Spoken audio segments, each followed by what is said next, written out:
What's up, everyone? It's Lan here with another episode of Cheeseheadz Weekly. It's good to be here with you for another episode, and football is officially back.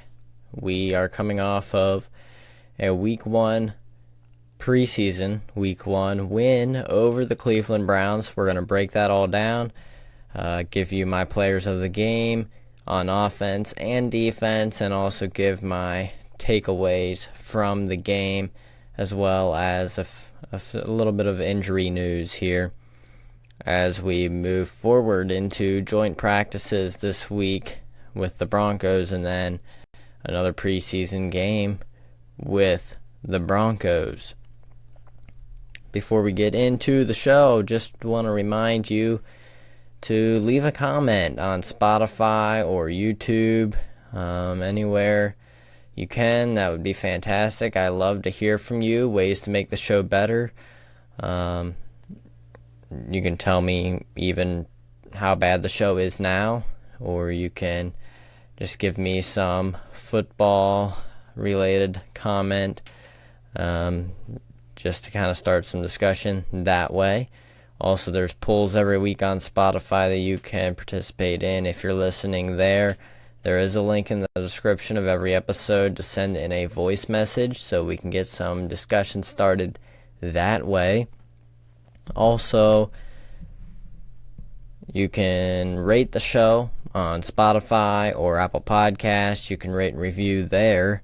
You can follow me on social media at Cheeseheadz_weekly everywhere except for X, which is at Cheeseheadz_W. Check out our website at greatcove.net/cheeseheads. New episodes come out every week on Tuesday. Normally, I did skip last week. I've had a lot going on. It's been, kind of a busy part of the year when football starts to come back in the full swing. So hopefully, I can continue getting episodes out every week, but you'll have to bear with me. We'll see what happens there. The show is available everywhere you get podcasts on audio platforms. It's also available on YouTube at Cheeseheadz_weekly, or you can just search Cheeseheadz Weekly spelled with a Z. Cheeseheadz is Z on the end, and it should pop up there for you. Hit the subscribe button, totally free and much appreciated. Helps to build the show, and I would really appreciate that. You can hit the bell icon on Spotify or YouTube to be notified when a new episode comes out.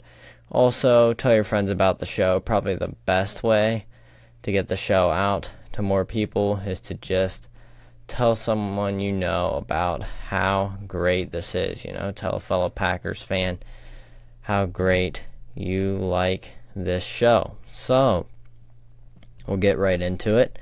I did send out a question asking for any questions people may have for me relating to preseason, perhaps, or anything related to that, but did not get any this time, so we will go through without that,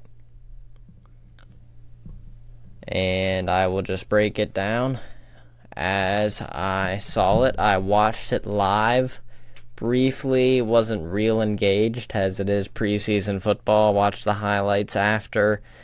A few things did jump out to me, and we'll get into it here. But the Packers do get the win against the Cleveland Browns in Cleveland, 23-10. Pretty dominating fashion by the Packers.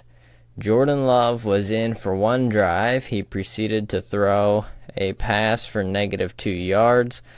A little dump off, check down to Josh Jacobs. Browns made a nice play on it. That was on second down after a first down run, and it was third down, and I believe 4 or something to go. Jordan Love just airs it out. Dontavian Wicks hits him right in stride. Wicks runs it in without a problem. I believe the safety, Ronnie Hickman, rookie safety out of Ohio State, I believe, he was beat soundly by Dontavian Wicks. One-on-one is what it looked like. Jordan Love did a great job looking off the safety, and he went to cover another assignment. Dontavian Wicks was left one-on-one against the safety, a rookie safety at that. And I believe Hickman also tweaked something on the play as well. Injured his hip or some for lower body injury, soft tissue, I believe, on that play. So not real great for him. But Jordan Love was done right after that. So 2 passes, got the job done, finished 2 for 2, 63 yards, a touchdown, and a 158.3 passer rating, a perfect passer rating for Jordan Love.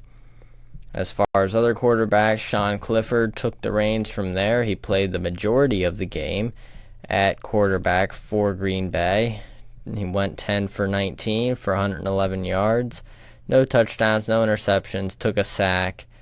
70.3 was his passer rating. Michael Pratt took over later in the game and went 5 for 7 for 46 yards, no touchdowns, no interceptions, no sacks taken, and he finished with an 89.0 passer rating. The Green Bay running game was kind of what stole the show, and it was Emmanuel Wilson leading the team with 13 carries for 67 yards and a touchdown.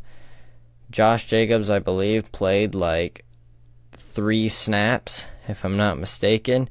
He had a 7-yard run and had caught that check down and was possibly on the field for that touchdown to Wicks. After that, all of the first teamers were pretty much off the field at that point, and so Josh Jacobs did not get much time. It was Emmanuel Wilson that got the majority. Dillon had 4 carries for only 2 yards. A lot of people were unimpressed with him, and I will talk a little bit more about him a little later. So Emmanuel Wilson leading the team with 13 carries, 67 yards, 5.2 average, and a touchdown. And Jarvion Howard was the other guy who got some run later in the game with really kind of like the third stringers, I guess, which he's more like a 5th string running back. But he had 8 carries for 44 yards, 5.5 average, broke off some nice runs, had a 16-yard dash. He did not look that bad. Marshawn Lloyd only got 1 carry for 8 yards, and he ended up leaving. I believe it was on that play that he left with a hamstring injury. So this is the second lower body injury of camp for Marshawn Lloyd, which really stinks for him. And yeah, with his growth and everything. So I'm not real sure he's going to, earn a ton of snaps early in the season. Maybe as the season progresses, we'll see more of him, but it kind of stinks. I mean, his talent has been on display. He just really needed some reps, and it's possible he will not play the rest of the preseason, even though the injury is considered minor. It is a hamstring injury, and you do want to, be cautious with them, and the Packers have done that in the past. As far as in the receiving game, the receiving leader was Grant Dubose, 5 receptions on 6 targets, 66 yards, no touchdowns, long of 23, made some nice catches. Dontavian Wicks, of course, had the 65-yard touchdown reception. So that's kind of the headliners for the offense. I guess I'll just go right into my players of the game. So number 1 on this list is Grant Dubose. He pretty much played a flawless game as much as possible. Made a great case for him to be able to fit with his team and potentially win a roster spot on the 53-man roster.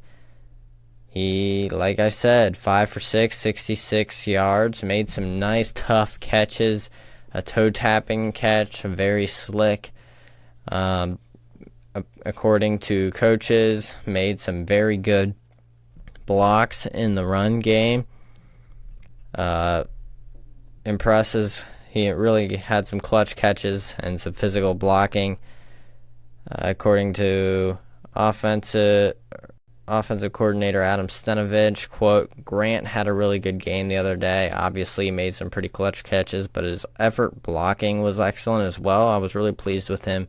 He had a really good game.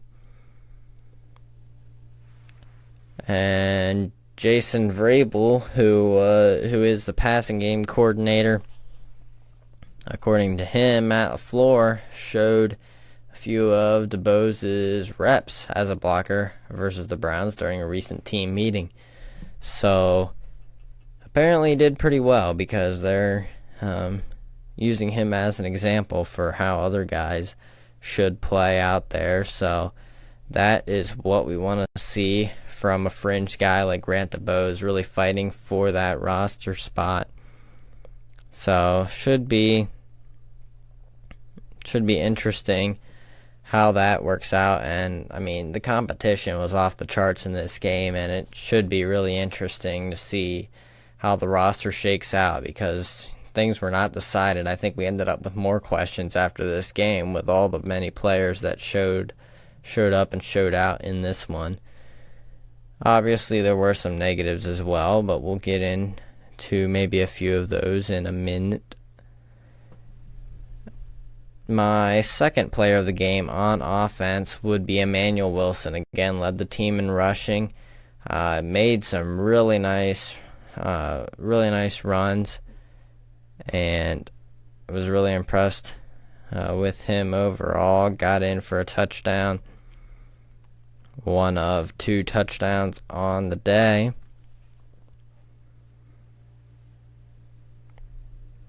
And yeah, ran hard, ran well in the open field. Had one play where he made a really nice cut and was able to turn it up the sideline.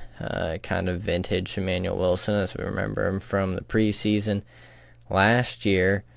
And he's putting on a show again here, and he's going to be hard to keep off the roster, but of course you got Dillon and Marshawn Lloyd, and he's taking full advantage of opportunities with, Dillon. Obviously they don't want him on the field too much, and with now Lloyd's injury, Emmanuel Wilson has been stealing the show, and I thought Jarvian Howard quietly had a nice day as well. Obviously he's not likely to make the roster, but could be a practice squad candidate with the way he played.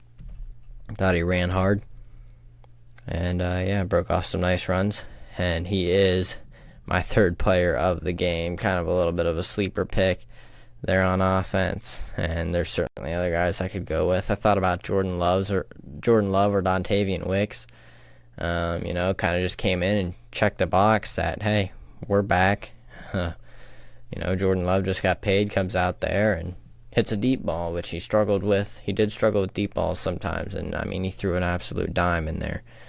But decided we wouldn't go there for just one play, and give some kudos to some of those guys.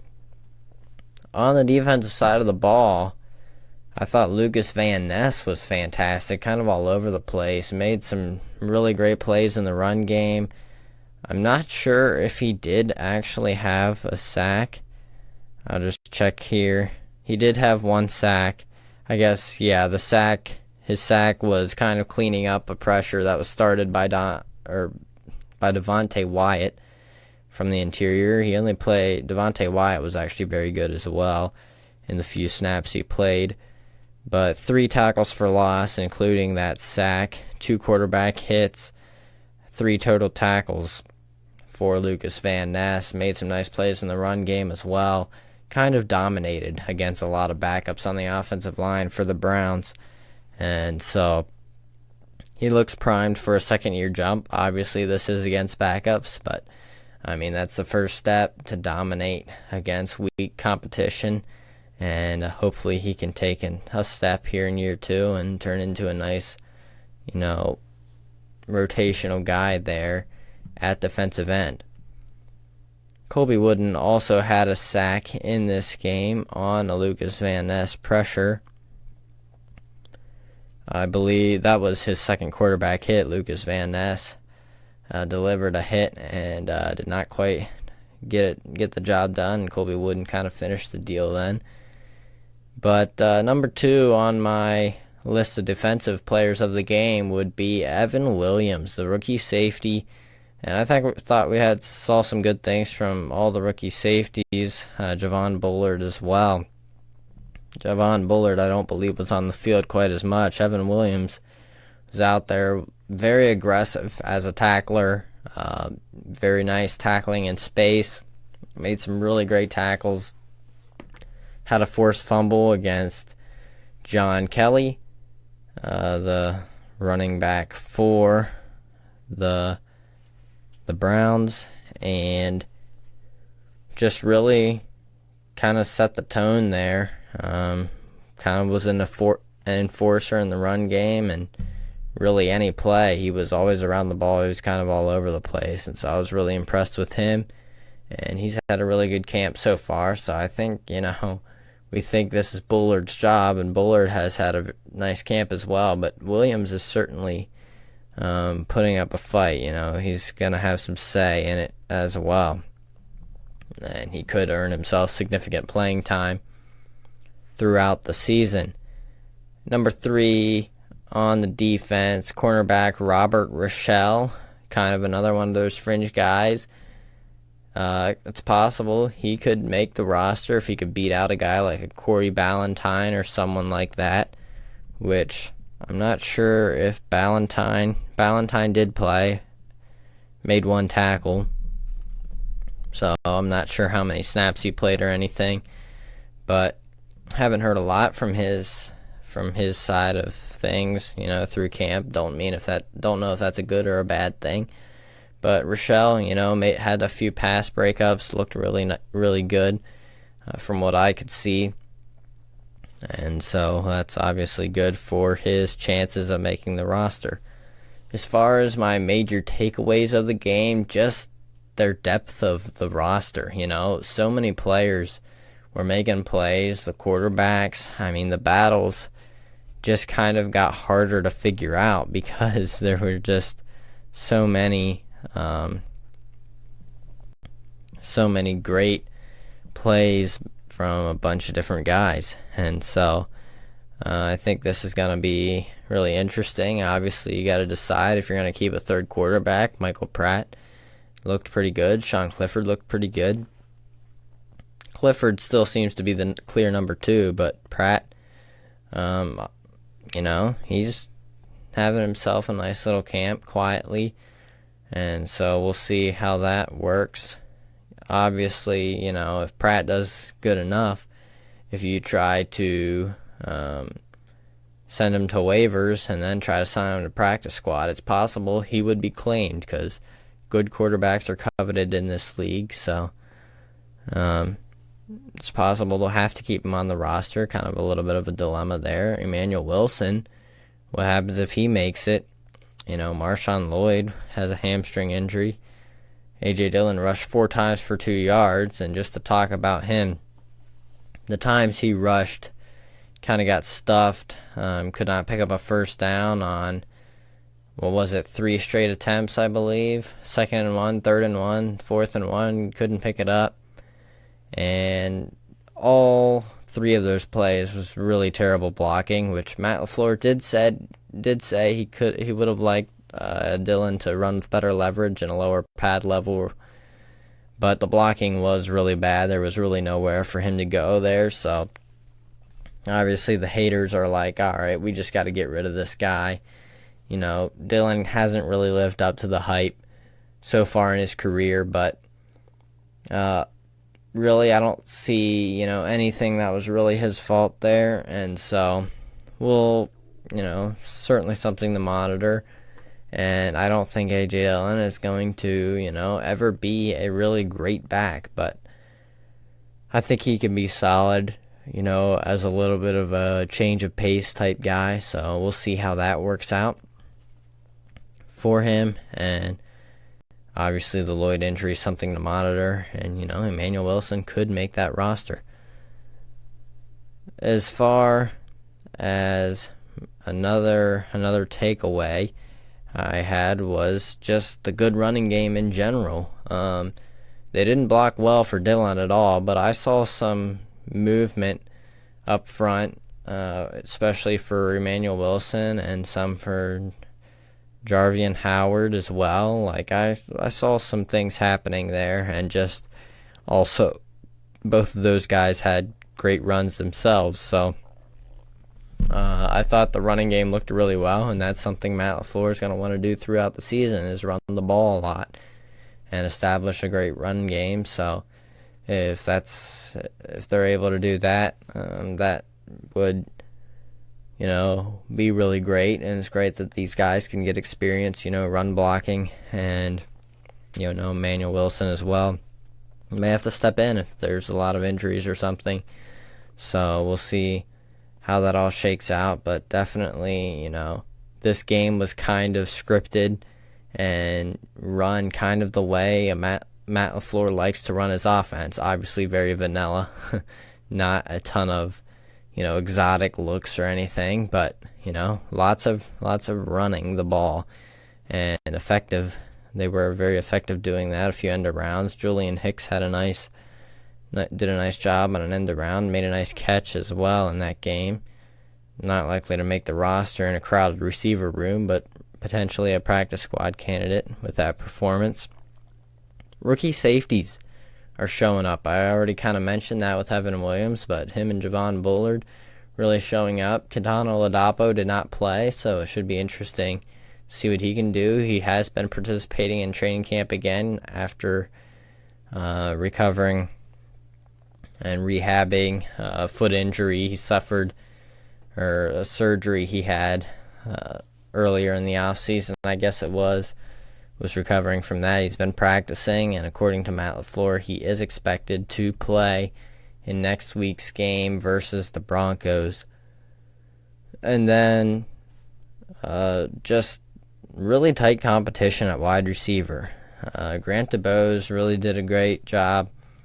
And then, of course, there's still Malik Heath, who was on the 53-man last year, but Grant DeBose could beat out Heath. He's having a great training camp, did great in Cleveland, and it should be interesting to see if the Packers keep 6 at wide receiver. It could come down to those two, and Heath is kind of known as a run blocker, but again, Grant DeBose was the guy that they were showing tape of run blocking in that game, and also I think has a little bit more juice and potentially more playmaking ability in the receiving game as well. So I think DeBose has a really good shot at making this roster. Royce Newman restructured his deal for 2024 to increase his chances of making the team, but he was very inconsistent again, and to me this looks like a prime opportunity for the Packers to just let him go, cut him. Not been seeing a whole lot of good since his rookie season from Royce Newman, so don't think he's going to be of value and playing against backups. I believe the Browns played less starters than the Packers. Packers played very few starters, but, Packers dominated, albeit against backups, but it was a very nice performance for them. And then backup offensive tackle, Sean Ryan and Jacob Monk looked pretty good in the interior. Sean Ryan got some run at center in place of Josh Myers as they look for their backup center, a guy to back up Myers. And he kind of impressed there, and he's also, of course, looking to compete for a spot at right guard as well versus Jordan Morgan, who was injured and did not play in that game. Jacob Monk looked pretty good as well in the interior, played some center, looked very nice in the run game, had a few good reps. Offensive tackle is very much up in the air as to who could be the swing tackle. Really no one has really stepped up a lot, and so yeah, it's kind of left to be decided between Andre Dillard, Caleb Jones, Kadeem Telford, and Travis Glover. Kadeem Telford has got a good bit of looks with ones in practices, got a lot of reps in the game, but he did not show a ton. Was kind of his movement ability is kind of what impedes him, and not very good against smaller, quicker guys, and so he could be hard-pressed to be able to win that job. Andre Dillard has not really looked all that great. Like, none of these guys have really stepped up, so this could be a position of need for Green Bay, but we'll see what happens. And, Jordan Morgan can play tackle as well. Right now, they don't really want him at tackle. They'd like him to just take over right guard, but lots of guys available for the interior, but if there's an injury, at the tackle position, it could be interesting to see what they do there. Elton Jenkins can play a pretty good tackle, so perhaps they move him out there and then use another guy in the interior at left guard. But I guess they'll cross that bridge when they get there and see what happens, see if someone will emerge. All right. Bo Melton did not have a very good day. Had a few drops, mishandled a jet sweep handoff as well. Not great performance by him. I expect him to bounce back. He normally has very reliable hands. Matt LaFleur said, quote, "You have to look at both sides of it. A couple of those were definitely catchable balls, and anytime it hits you in the hands, you got to make the play." I think there were a couple times where he had to be a little more aggressive and not allowed to get into his body. At the same time, the quarterback has to get it out in front of him. Certainly plays we know he's capable of making. We've seen him make, but it all starts with aggressive hands mindset. So, yeah, it could go both ways. Obviously, you want to see Melton make those catches, so we'll see how that shakes out. I expect him to bounce back, though. Had a very nice end to last year, and I expect him to very much factor into the plans this year at wide receiver for the Packers. As far as injuries, no real updates on the top rookies. Lots of rookies injured here. Jordan Morgan has a shoulder injury that was originally expected to keep him out a week or so. I believe that was from family night or roundabouts in there. Cooper has a hip injury that he suffered before family night. Hopper injured his ankle last week, and Lloyd suffered his injury in the preseason game. So, not really any updates on them. LaFleur said, quote, "We'll see," when asked if the injured rookies would return to action this week. Oladapo, who has been recovering from foot surgery, is expected to get on the field Sunday in Denver. Quote, "That is the expectation, yes," from Matt LaFleur there. Injuries, obviously, for rookies, not great. Every rep is really great for them to have. You want them on the field in training camp so they can continue to learn the playbook and get better that way, gain some experience before the season. But it is what it is, and we'll see how things go. Hopefully they can get back soon and be able to get the reps they need, get them ready for the regular season. Matt LaFleur is not expecting to play Jordan Love or any of the other starters versus the Broncos. He said, quote, "Right now I don't anticipate those guys playing versus Denver. The majority of the starters. There may be a select few." So we'll see how that goes, how that ends up.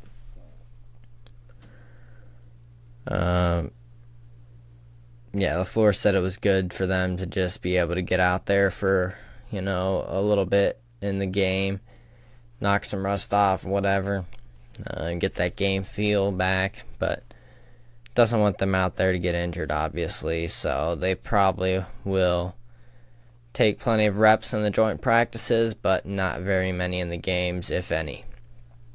Specifically, guys like Jordan Love and maybe Josh Jacobs, Elton Jenkins, some of those older vets like that.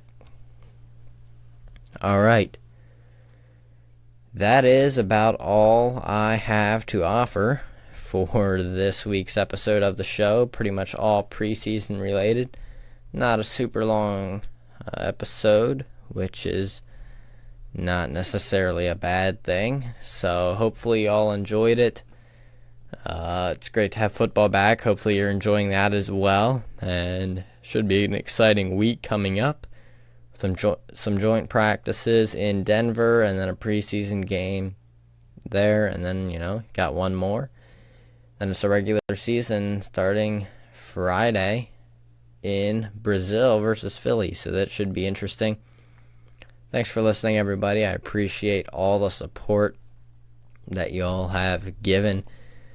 And until next time, go Pack Go.